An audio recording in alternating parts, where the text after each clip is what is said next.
میں ولی اس کا علی ولی، جس کا میں مولا اس کا علی مولا، کیا مراد ہے اس سے؟ سلامتی ہے ان آنکھوں پہ جو ہدایت پہ نظریں جمائے بیٹھی ہیں، ان کانوں پہ جو ذکر خیر کے منتظر رہتے ہیں، اور ان قدموں پہ جو ہدایت کی راہ پہ گامزن ہیں۔ بسم اللہ الرحمن الرحیم۔ السلام علیکم۔ وامدی صاحب کے ساتھ ہفتہ وار سوالو جواب کی براہ راست نشست کو لیتے ہوئے پھر حاضر خدمت ہیں، آغاز کرتے ہیں۔ ہمارے ساتھ موجود ہیں جناب جاوید احمد غامدی صاحب۔ ہم نے آپ سے گفتگو کی تھی حدیث ثقلین پر، اسی طریقے سے حدیث کسا پر۔ ہمارے ہاں امت کے دو رجحانات ہیں، اہل تشیع اور اہل سنت کے۔ اہل تشیع کی جو نقطہ نظر ہے، اس کی بنا استدلال میں جو روایات پیش کی جاتی ہیں، غامدی صاحب سے ہم قرآن مجید کی روشنی میں اس کا تجزیہ طلب کر رہے ہیں۔ ایک اور بہت ہی مارکۃ الآراء واقعہ ہے، غدیر خم کا واقعہ۔ کہا جاتا ہے کہ اللہ کے پیغمبر نے رخصت ہونے سے پہلے اپنے بعد کے کچھ فیصلے اس مقام پر کر دیے تھے۔ اہل تشیع کا نقطہ نظر کیا ہے، مختصر سا پیش کر کے واقعے کی اصل تفصیلات کی جانب آگے پڑھوں گا۔ کہا جاتا ہے کہ واقعہ غدیر تاریخ اسلام کا اہم ترین واقعہ ہے، جس میں پیغمبر اسلام نے حجۃ الوداع سے واپسی پر غدیر خم نامی جگہ پر ہجرت کے 10ویں سال 18 ذی الحجہ کے دن حضرت علی کو اپنا جانشین مقرر کیا تھا، جس کے بعد تمام بزرگ صحابہ سمیت حاضرین نے سیدنا علی کی بیعت کی تھی۔ ساتھ ساتھ یہ بھی کہا جاتا ہے کہ یہ تقریر اللہ کے پیغمبر نے خدا کے حکم سے کی تھی، اور اس تقریر سے پہلے بھی کچھ آیات نازل ہوتی ہیں۔ وہ آیات کیا ہیں انشاءاللہ زیر بحث لائیں گے۔ اور جس وقت تقریر کا خاتمہ ہوا تو اس وقت بھی کچھ آیات اللہ کی جانب سے نازل کی گئی تھی۔ کہا جاتا ہے کہ اللہ کے پیغمبر نے اپنے بعد کے کچھ فیصلے ہیں جو سیدنا علی کے حق میں کر دیے تھے۔ روایت کیا ہے، میں روایت پڑھ دیتا ہوں، پھر ہم صاحب کی جانب بڑھیں گے۔ روایت یہ ہے کہ نبی صلی اللہ علیہ وسلم نے خالد بن ولید رضی اللہ تعالیٰ عنہ کی جگہ حضرت علی کو یمن بھیجا تاکہ غنیمت کے خمس یعنی 5ویں حصے کو لے آئیں۔ صحابی فرماتے ہیں کہ مجھے علی رضی اللہ تعالیٰ عنہ سے بہت بغض تھا، اور میں نے انہیں غسل کرتے ہوئے دیکھا۔ میں نے خالد رضی اللہ تعالیٰ سے کہا کہ تم دیکھتے ہو کہ علی نے کیا کیا؟ انہوں نے ایک لونڈی کی صحبت اختیار کی۔ پھر جب ہم نبی صلی اللہ علیہ وسلم کی خدمت میں حاضر ہوئے تو میں نے آپ سے اس کا ذکر کیا۔ آپ صلی اللہ علیہ وسلم نے دریافت کیا کہ بریدہ تمہیں علی کی طرف سے بغض ہے؟ میں نے کہا ہاں۔ فرمایا علی سے دشمنی نہ رکھنا، یہ خمس کا مال اس کا زیادہ حقدار ہے۔ اسی طرح سے بعض روایات میں آتا ہے کہ حضرت علی سے میں سب سے زیادہ محبت کرتا ہوں۔ امام احمد کی روایت میں ہے کہ رسول اللہ صلی اللہ علیہ وسلم نے فرمایا علی سے دشمنی مت رکھو، وہ میرا ہے اور میں اس سے ہوں۔ ایک اور روایت میں آتا ہے کہ جب میں نے شکایت کی تو رسول اللہ کا چہرہ سرخ ہو گیا اور فرمایا جس کا میں ولی ہوں اس کا علی بھی ولی ہے۔ اسی طریقے سے بعض روایت میں آتا ہے کہ میرے بعد علی تمہارا ولی ہے، لہٰذا اس سے بغض نہ رکھو۔ ہم سب غدیر خم کا بڑا مارکۃ الآراء واقعہ ہے۔ استدلال کیا جاتا ہے کہ اللہ کے پیغمبر نے خلافت کو منتقل کر دیا تھا اس واقعے میں سیدنا علی کے سپرد کر کے۔ یہ جو الفاظ اختیار کیے، جس کا میں ولی اس کا علی ولی، جس کا میں مولا اس کا علی مولا، کیا مراد ہے اس سے؟ اس سے کیا مراد ہے، یہ تو بات کا مسئلہ ہے۔ سب سے پہلے یہ دیکھنا چاہیے کہ واقعہ جیسے کہ بیان ہو رہا ہے، کیا فی الواقع اپنے پس منظر کے لحاظ سے اس تعبیر کا محتمل ہے جو کی جا رہی ہے؟ اللہ کے پیغمبر کو اگر اس طرح کا کوئی اعلان کرنا تھا تو اس کا سب سے اچھا موقع تو وہ تھا جب کہ حجۃ الوداع میں سب لوگ جمع ہوئے تھے۔ وہی موقع ہے جس میں صحابہ کرام کو آپ نے آخری نصیحتیں کی ہیں۔ وہی موقع ہے جب آپ نے لوگوں سے یہ عہد لیا ہے کہ میرے بعد تم اللہ کی کتاب کو مضبوطی سے پکڑے رکھو گے۔ لوگوں کو اس بات کی تاکید کی ہے کہ وہ ان حدود کے پیرو رہیں گے جن پر آپ نے ان کو کاربند رکھا ہے۔ اسی طرح سے دین کے بعض مہمات مسائل کی طرف توجہ دلائی ہے۔ بعض چیزیں جو اس وقت تک کبھی اصلاح نہیں ہو سکی تھیں، ان کی اصلاح کے بارے میں بعض اقدامات کا اعلان کیا ہے۔ تو یہ سب چیزیں اس موقع پر ہو گئیں۔ اگر ایسا کوئی واقعہ ہونا تھا یا اس طرح کا کوئی معاملہ پیش نظر تھا تو اس کی بہترین جگہ وہ تھی، وہاں اس کا اعلان کر دیا جاتا۔ پھر رسالت مآب صلی اللہ علیہ وسلم کا اپنا مرکز مسجد نبوی ہے، یعنی وہی مرکز ہے جس کو آپ نے خود تعمیر کیا۔ وہیں سے آپ نے حکومت اور ریاست کے سب معاملات کیے ہیں۔ وہی جگہ ہے جہاں آپ نے فیصلے کیے، جنگوں کے فیصلے کیے، بعض اقدامات کے فیصلے کیے، سریے وہاں سے بنا کر بھیجے، یہ سب معاملات وہاں ہوتے رہے۔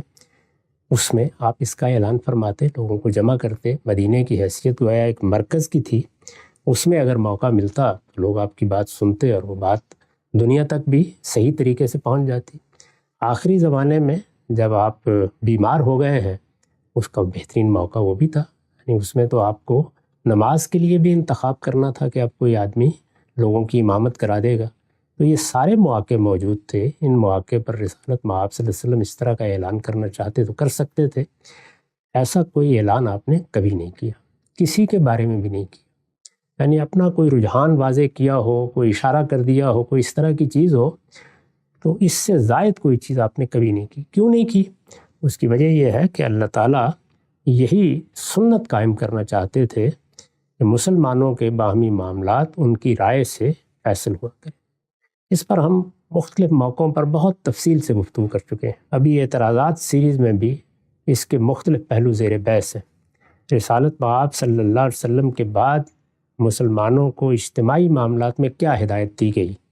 قرآن مجید ہمارے لیے ہدایت کی آخری کتاب ہے۔ اس میں یہ بتا دیا گیا ہے کہ امرہم شورا بینہم، مسلمانوں کے تمام اجتماعی معاملات میں لوگوں کی رائے سے فیصلہ ہو جائے گا۔ ریاست، حکومت، اس سے نیچے کے معاملات، مسلمانوں کے کمیونٹی کے معاملات، معاشرے کے معاملات، ان کی مجالس کے معاملات، جہاں کہیں بھی نظم اجتماعی کے بارے میں کوئی ہدایت دی گئی ہے، وہاں اللہ تعالیٰ کی ہدایت قرآن مجید میں انہی الفاظ میں بیان کر دی گئی ہے کہ امرہم شورا بینہم، یعنی تمہارے اس طرح کے سب معاملات کے فیصلے باہمی مشورے سے، باہمی رائے سے ہوں گے۔ جب یہ اصول موجود ہے تو ظاہر ہے اس اصول کے مطابق مسلمانوں کو موقع ملنا چاہیے کہ وہ رسالت مآب صلی اللہ علیہ وسلم کے بعد حکمرانی میں جانشین منتخب کرنے کے لیے، رسالت کی جانشینی کا تو کوئی سوال نہیں تھا، رسالت بھی ختم ہو گئی، نبوت بھی ختم ہو گئی، لیکن رسالت مآب صلی اللہ علیہ وسلم حکمران کی حیثیت سے بھی ذمہ داریاں انجام دے رہے تھے۔ مسلمانوں کا جو اجتماعی نظم تھا اس کی ذمہ داری بھی آپ کے پاس تھی، اس میں آپ کا کسی جانشین کا انتخاب ناگزیر تھا۔ تو اس معاملے میں اگر پورے اہتمام کے ساتھ کوئی فیصلہ آپ ہی کرنا تھا تو کر دیتے۔ پھر ہمیں معلوم ہے کہ آپ نے بعض چیزوں میں توجہ بھی دلائی، مثلا یہ بتایا کہ یہ فیصلے کس اصول پر ہونے چاہیے، یہ بتایا کہ اس وقت جو مختلف جماعتیں موجود ہیں، جیسے انصار ہیں، جیسے مہاجرین ہیں، تو اس میں اگر تم فیصلہ کرو گے تو کس جماعت کو اس اصول کی روح سے، یعنی امرہم شورا بینہم کے اصول کی روح سے ترجیح دینی چاہیے۔ یہ باتیں آپ نے کی اور انصار کو اس کے بارے میں نصیحت بھی کی۔ میں نے وہ سب چیزیں اپنی کتاب برہان میں امرہم شورا بینہم کے تحت جو کچھ لکھا ہے اس میں جمع کر دی، بتا دیا ہے کہ رسالت مآب صلی اللہ علیہ وسلم نے کیا ہدایات تھیں، یہ بتا دیا ہے کہ انہی کا حوالہ دے کر سقیفہ بنی ساعدہ میں سیدنا صدیق نے فیصلہ کرایا۔ یہ سب چیزیں معروف ہیں۔ تو حضور نے جو طریقہ اختیار کیا وہ یہ طریقہ تھا، اس طریقے کے مطابق یہ سب فیصلے ہوئے ہیں۔ اب جو روایت آپ نے پڑھی ہے، کیا اس روایت میں ادنیٰ درجے میں بھی اس طرح کی کوئی چیز زیر بحث لگتی ہے؟ یعنی ہم جب روایت کو دیکھیں گے یا قرآن مجید کے کسی مقام کو دیکھیں گے تو قرآن میں تو اگر روایت کے الفاظ میں کوئی بات بیان ہوئی ہے اور قرآن مجید میں اس کا کوئی ذکر ہے تو سیاق بھی ہوگا، سباق بھی ہوگا، پیچھے اور آگے سے ہم دیکھ لیں گے۔ جیسے کہ اس سے پیچھے جو سوالات آپ نے کیے، حدیث ثقلین ہے مثال کے طور پر، یا حدیث قصہ ہے، یا اہل بیت کی تعیین کے معاملات ہیں، تو ان میں نے آپ کو بتا دیا کہ دیکھیے یہ سورہ احزاب ہے، یہ اس میں معاملہ زیر بحث ہے، یہ اس کا پس منظر ہے، الفاظ یہ ہے، جملوں کی تعلیف یہ ہے، اس سے پیچھے یہ سیاق و سباق ہے، اس سے یہ بات بالکل واضح ہو جاتی ہے۔ روایت میں بھی دونوں شکلیں پیش آ جاتی ہیں، یعنی بعض اوقات الفاظ سے بات واضح نہیں ہوتی۔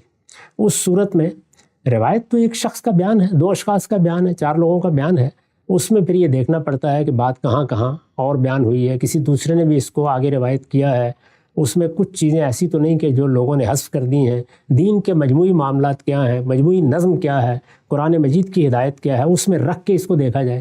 تو یہاں تو اگر آپ روایت کو سادہ طریقے سے پڑھیں تو وہی بتا رہی ہے کہ معاملہ کیا زیر بحث ہے۔ یعنی سیدنا علی کو ایک ذمہ داری دی گئی ہے، امراء کا تقرر رسالت مآب صلی اللہ علیہ وسلم وقتاً فوقتاً کرتے رہے ہیں۔ اس کے لیے یہ سمجھ لینا چاہیے کہ قرآن مجید کی سورہ نساء میں اللہ تعالیٰ نے وہ ہدایات بیان کی ہیں جو نظم ریاست کے بارے میں صحابہ کرام کو دی گئی یا رسالت مآب صلی اللہ علیہ وسلم کے زمانے میں مسلمانوں کو دی گئی۔ ان ہدایات میں جہاں بعض اصولی نصیحتیں بیان ہوئی ہیں، وہاں یہ بھی بتا دیا گیا کہ اس وقت کیا نظم ہے جو قائم کر دیا گیا ہے۔ یعنی پہلے تو معاملہ یہ تھا کہ مدینہ ہے، مدینہ میں خود رسالت مآب صلی اللہ علیہ وسلم موجود ہے، صحابہ کرام کی جماعت بھی بہت مختصر ہے، اس جماعت میں وہ لوگ جن کو اہل الحل والعقد کہا جا سکتا ہے، یعنی ارباب حل و عقد، ہماری موجودہ اصطلاح میں آپ کہہ سکتے ہیں کہ لوگوں کے نمائندے، لوگوں کے رہنما، وہ جن کو لوگ اپنی طرف سے بات کہنے کے لیے مامور کر دیں۔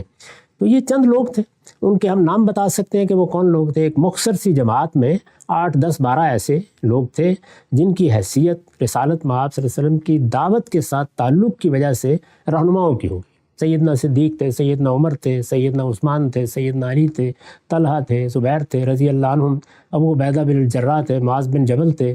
اس طرح بعض صحابہ کرام بہت نمایاں ہیں جن کے بارے میں ہم جانتے ہیں کہ ان سے مشورہ کر کے، اسی طرح انصار میں سے سعد بن عبادہ ہے، سعد بن معاذ ہے، یا بعض اور بزرگ صحابہ ہیں، ان سے مشورہ کر کے رسالت پاک صلی اللہ علیہ وسلم سارا نظم چلا رہے تھے۔ لیکن پھر کیا ہوا؟ پھر یہ ہوا کہ مدینے سے باہر ریاست پھیلنا شروع ہو گئی۔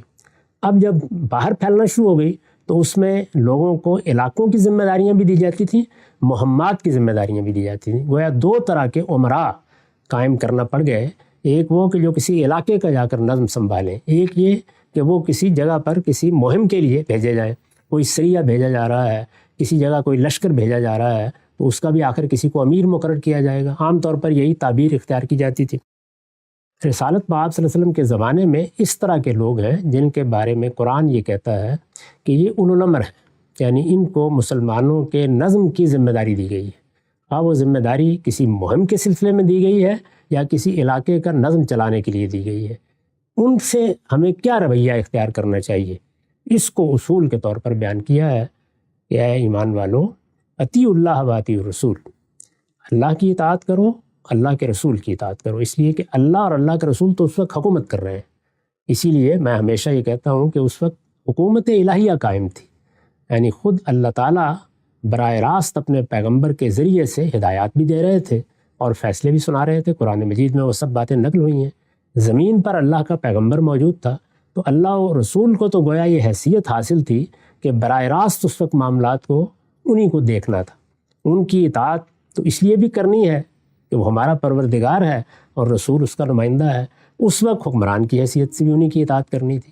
اس سے نیچے جن لوگوں کو ذمہ داری دی گئی، جن کو اولو الامر کہا ہے قرآن مجید نے، ان کے بارے میں دیکھیے کیا ہدایت کی ہے۔ یہ کہا ہے کہ جو لوگ بھی مختلف ذمہ داریوں کے لیے مقرر کیے جائیں، جن کو معاملات کا ذمہ دار بنایا جائے یا کسی علاقے کا ذمہ دار بنایا جائے، جو تمہارے اولو الامر ہیں، عربی زبان میں اس کو اس طرح ادا کیا ہے، تم ان کی بھی اطاعت کرو گے۔ فَإِن تَنَازَعْتُمْ فِي شَيْءٍ فَرُدُّوهُ إِلَى اللَّهِ وَالرَّسُولِ، اگر کسی معاملے میں کوئی نزاع واقع ہو گئی ہے، کوئی اختلاف واقع ہو گیا ہے، تو معاملہ اللہ اور رسول کے سامنے پیش کر دیا جائے گا، اس لیے کہ اس وقت رسول اللہ موجود ہے، اور اللہ تعالیٰ کی طرف سے بھی اگر کوئی سوال کیا جائے، کوئی معاملہ درپیش ہو، تو ہدایات نازل ہو جاتی ہیں۔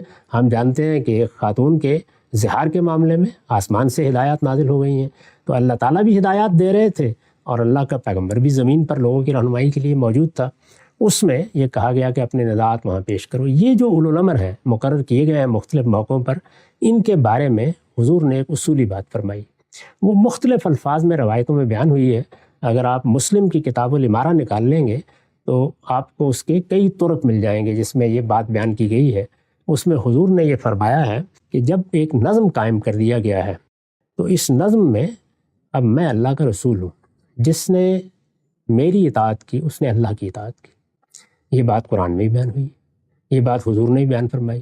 اسی ذیل میں جب مختلف لوگوں کو امیر مقرر کیا گیا، ذمہ دار مقرر کیا گیا، تو آپ نے فرمایا کہ من اطاع الامیر فقد اطاعنی ومن اطاعنی فقد اطاع اللہ، یعنی میں نے جن لوگوں کو ذمہ داری کے منصب پر فائز کیا ہے، اس کی اگر تم اطاعت کرتے ہو، تم ان کے سامنے سر تسلیم خم کرتے ہو، جو وہ احکام دیتے ہیں، جو قوانین نافذ کرتے ہیں، ان کی پیروی کرتے ہو، تو یہ سمجھو کہ تم میری اطاعت کر رہے ہو، کیونکہ وہ میرے مقرر کردہ ہیں، اور اگر تم میری اطاعت کرتے ہو تو اللہ کی اطاعت کرتے ہو۔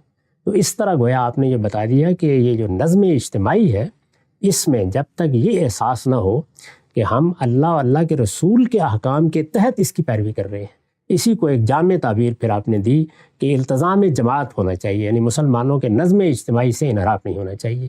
یہ انحراف اصول میں ہوا، فروع میں ہوا، آپ نے سخت تنبیہ فرمائی، یہاں تک لوگوں کو کہا کہ جو اس سے انحراف کرتا ہے وہ یہ خیال کر لے کہ وہ پھر جاہلیت کی زندگی بسر کر رہا ہے، جاہلیت کی موت مرے گا۔ بہت سخت تنبیہ بہت سی روایتوں میں یہ بیان بھی ہوئی ہے۔ اس موقع کے اوپر رسالت مآب صلی اللہ علیہ وسلم نے ان کو امیر مقرر کر کے بھیجا ہوا ہے، وہ ایک ذمہ داری کو ادا کرنے کے لیے گئے ہیں، اس ذمہ داری کے تحت ان کو بعض فیصلے کرنے ہیں۔ اس میں یہ آپ جانتے ہیں کہ ایک بڑا فیصلہ مالی معاملات میں ہوتا ہے۔ مالی معاملات کے فیصلوں میں ہمیں قرآن سے معلوم ہوتا ہے کہ لوگ رسالت مآب صلی اللہ علیہ وسلم پر بھی الزام تراشی سے باز نہیں جاتے تھے۔ منہم من یلمزک فی الصدقات، قرآن مجید ہی میں ہے نا، یعنی خود رسالت مآب صلی اللہ علیہ وسلم کے بارے میں بھی لوگ بحثیں کرنا شروع کر دیتے تھے۔ بعض اوقات یہ بات کہہ گزرتے تھے، ناشائستگی کے انداز میں کہہ گزرتے تھے، یہ تو کچھ بے انصافی ہو گئی ہے، معلوم ہوتا ہے کچھ اقربا پروری ہو رہی ہے۔ یہ معلوم ہے کہ ایک بڑا واقعہ ہو گیا تھا جس میں انصار کو بھی گلہ ہوا اور رسالت مآب صلی اللہ علیہ وسلم کو ایک تقریر کر کے ان کا گلہ دور کرنا پڑا۔ تو اس موقع پر بھی سیدنا علی نے جو خمس کا روپیہ کہیے، مال کہیے، یا جو کچھ بھی ان کے پاس تھا، اس میں غلام بھی ہوتے تھے، لونڈیاں بھی ہوتی تھیں اس زمانے میں. اسی طرح اموال کی چیزیں جیسے اونٹ ہیں، گھوڑے ہیں، اسی طرح سے بھیڑ بکریاں ہیں، یہ بھی ہوتی تھیں. تو اس طرح کی بہت سی چیزوں میں وہ 5واں حصہ نکال لیا جاتا تھا. یہ معلوم ہے کہ اس میں جو قانون بیان ہوا ہے وہ یہ کہ عام طور پر تو مال غنیمت ملتا تھا، تو اس میں 5واں حصہ نکال کے باقی تقسیم کر دیا جاتا تھا. اور اموال فے کے بارے میں یہ بتا دیا گیا تھا کہ ان میں چونکہ مسلمانوں نے اپنی طرف سے کوئی خدمت انجام نہیں دی تو وہ سارا کا سارا قومی املاک کی حیثیت سے رہے گا، اور اس کے بارے میں جو مصارف ہوں گے وہ بھی سورہ حشر میں بیان ہو گئے ہیں. تو اس موقع پر انہوں نے نکال لیا. وہ نکال لینے کے بعد وہ لا رہے ہیں، اس میں ان کا اپنا حصہ بھی ہے، وہ بیان ہوا ہے، یعنی رسول اللہ کا بھی ہے اس میں، اسی طرح آپ کے اقربا کا حصہ بھی ہے، اور جو حضور کو کوئی باقی چیزوں پہ خرچ کرنا ہو اس کے بارے میں بھی ہدایات دے دی گئی ہیں، وہ سورہ انفال میں بیان ہوئی ہیں. کسی لونڈی کے بارے میں اس طرح کی نزاع پیدا ہو گئی. نزاع پیدا ہو جاتی ہے تو آپ جانتے ہیں کہ بعض اوقات نزاع نفرت میں تبدیل ہو جاتی ہے، بغض میں تبدیل ہو جاتی ہے. صحابی نے بتایا مجھے تو، اس صحابی نے خود بتایا بھی ہے کہ یہ صورتحال ہے. یہ ایک بڑی ہی ناخوشگوار صورتحال ہے، نہیں پیدا ہونی چاہیے. ایسے معاملات میں نصیحت بھی کرنی چاہیے. حضور نے اس پس منظر میں ان کو نصیحت کی ہے، اور نصیحت کرتے ہوئے یہ بتایا ہے کہ یہ معاملہ کسی بدنیتی سے نہیں ہوا. نہ سیدنا علی کے بارے میں یہ سوچا جا سکتا ہے کہ وہ کوئی بے انصافی کریں گے یا تمہارے ساتھ کوئی زیادتی کریں گے، اور نہ کسی مومن کے یہ شان ہے کہ وہ اپنے بھائیوں کے ساتھ اس طرح بغض رکھے. بھائیوں کے ساتھ کیا، کسی صحابی کے ساتھ رکھے. صحابی کیا، رسالت میں آپ صلی اللہ علیہ وسلم کے تعلق رکھنے والے کسی مقرر کرنے والے کے ساتھ، یا کسی آپ کے مقرر کردہ امیر کے ساتھ رکھے. تو آپ نے بہت سخت تنبیہ فرمائی، بالکل برمحل ہے. اور اس کے بعد یہ کہا کہ اب تم اگر یہ سمجھنا چاہتے ہو کہ میرے مقرر کردہ امراء کی کیا حیثیت ہوتی ہے، تو علی کو میں نے مقرر کیا تھا.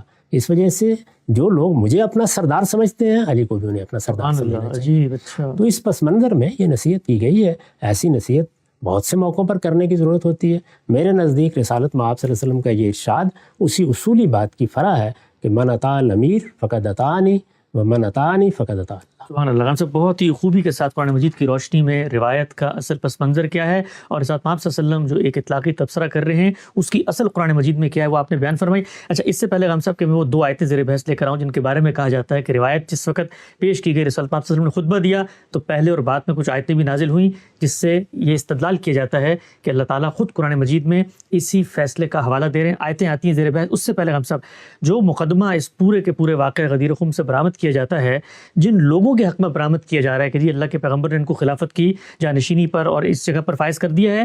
جس وقت اللہ کے پیغمبر رخصت ہوئے، سیدنا ابوبکر کے بارے میں فیصلہ ہوا، الائمۃ من قریش کی روایت ہے، تو جن کے بارے میں مقرر کیا ہے اور کہا جاتا ہے کہ صحابہ نے بیعت کر لی تھی، تو سب سے پہلے تو ان کو اس موقع پہ بڑھ کے کہنا چاہیے تھا کہ یہ آپ لوگ کیوں بیٹھ گئے جی فیصلہ کرنے کے لیے، اس لیے غدیر خم میں تو فیصلہ ہو چکا تھا. تو سیدنا علی نے تو روایت کبھی پیش نہیں کی. ایسا کبھی ہوا نہیں. نہ انہوں نے اپنے آپ کو اس حیثیت سے پیش کیا، نہ اپنا استحقاق کبھی اس حوالے سے منوانا چاہا. سارے آپ ذخیرہ روایات کو دیکھ جائیے، تاریخ کو دیکھ جائیے، وہاں پر یہ کشمکش موجود ہی نہیں ہے. لیکن جہاں پر بھی کچھ عمارت کے فیصلے ہوں گے وہاں میں یہ سمجھ سکتا ہوں کہ میں اس خدمت کو زیادہ بہتر طریقے سے انجام دے سکتا ہوں، آپ یہ سمجھ سکتے ہیں کہ آپ بہتر طریقے سے انجام دے سکتے ہیں. اس لیے سیدنا علی کے دل میں، کسی اور صحابی کے دل میں ایسا کوئی خیال رہا ہو یا اس نے کبھی اس کا کوئی اظہار بھی کیا ہو تو یہ کوئی ایسی قابل اعتراض بات نہیں ہے. لیکن رسالت میں آپ صلی اللہ علیہ وسلم نے فیصلہ کر دیا ہے، اس فیصلے کو فیصلے کی حیثیت سے پیش کیا جائے، ایسا کوئی واقعہ کبھی پیش ہی نہیں آیا. بالکل واضح ہو گیا. وہ 2 آیات کون سی ہیں جو اس واقعے کے ساتھ جوڑ کر بیان کی جاتی ہیں؟ پہلی آیت یہ کہا جاتا ہے کہ نازل ہوئی واقعے سے پہلے آیت کے الفاظ ہی ہیں کہ ان کی پرواہ نہ کرو اے پیغمبر، اور جو کچھ تمہارے پروردگار کی طرف سے تم پر نازل کیا گیا ہے وہ انہیں پہنچا دو جس طرح کے پہنچانے کا حق ہے. کہا جاتا ہے کہ پہنچانے کی کیا بات تھی، وہ یہ تھی کہ رسالت میں آپ صلی اللہ علیہ وسلم نے جو غدیر خم پہ خطبہ دیا، اللہ اس کو پہنچانے کی بات کر رہا ہے. ہم سب اس آیت میں کیا اسی کی بات ہو رہی ہے؟ اس آیت میں کس کی بات ہو رہی ہے یہ آیت بتائے گی. یہ میں باہر سے کیسے بتا سکتا ہوں، کوئی اور کیسے بتا سکتا ہے؟ تو قرآن مجید میں اس آیت کو نکالیے اور آگے تک پڑھتے چلے جائیے. جو بات پہنچانی ہے وہ آگے بیان ہوئی. اچھا. اور وہ کوئی ایک جگہ بیان نہیں ہوئی بلکہ مسلسل بیان ہوئی. اس میں آیات پر آیات ہیں. آگے کافی دیر تک اللہ تعالیٰ نے اسی میسج کو بیان کیا ہے اور یہ بتایا ہے کہ اس وقت یہ یہود و نصارہ کے ساتھ معاملہ درپیش ہے. ان لوگوں نے یہ بدقسمتی سے رائے قائم کر رکھی ہوئی ہے کہ یہ خدا کی کوئی چہیتی امت ہے. انہوں نے تورات کو چھوڑ دیا، انجیل کو چھوڑ دیا، اللہ کی کتابوں پر عمل کرنے سے گریزاں ہو گئے. ان کو پوری طرح بتا دیا جائے کہ اللہ کے ہاں ان کی کوئی حیثیت نہیں ہے جب تک یہ تورات و انجیل کی اقامت نہیں کرتے. یہ اصل میں وہ بات ہے جو آخری درجے میں آگے کہی گئی ہے. اسی کے بارے میں یہ فرمایا ہے کہ یہ پیغام پہنچا دیا جائے۔ قرآن مجید منتشر اقوال کا مجموعہ نہیں ہے کہ آپ اس کی کوئی آیت پکڑیں اور جہاں سے چاہیں ایک قصہ لے کر آئیں اور اس کے ساتھ اس کو جوڑ دیں۔ اس نے کوئی بات کہی ہے تو اس کا سیاق دیکھیں گے، اس کا سباق دیکھیں گے، آگے پورا ایک خطبہ ہے جس کو قرآن نے نقل کیا ہے، وہ پیغام ہے جس کے پہنچانے کے بارے میں کہا ہے کہ بے کم و کاس پہنچا دیا جائے، کسی مخالفت کی پرواہ نہ کی جائے۔ اب یہود و نصارہ کی یہ بات کہ ہمارے ساتھ بھی کوئی معاملہ کر لیا جائے، ہماری بھی حیثیت تسلیم کر لی جائے، اس کا کوئی امکان نہیں ہے۔ صاف صاف کہہ دیا جائے کہ جو اللہ تعالیٰ نے اپنی کتابوں میں ہدایت کی ہے اس کی اقامت کرو گے تو اللہ کے حاضر پاؤ گے اور ہم بھی تمہیں قبول کریں گے، نہیں کرو گے تو تمہارے درمیان فراق ہے۔ یہ بات ہے پوری پہنچانے کے لیے کہا گیا۔ اس کا کیا تعلق ہے ان واقعات سے؟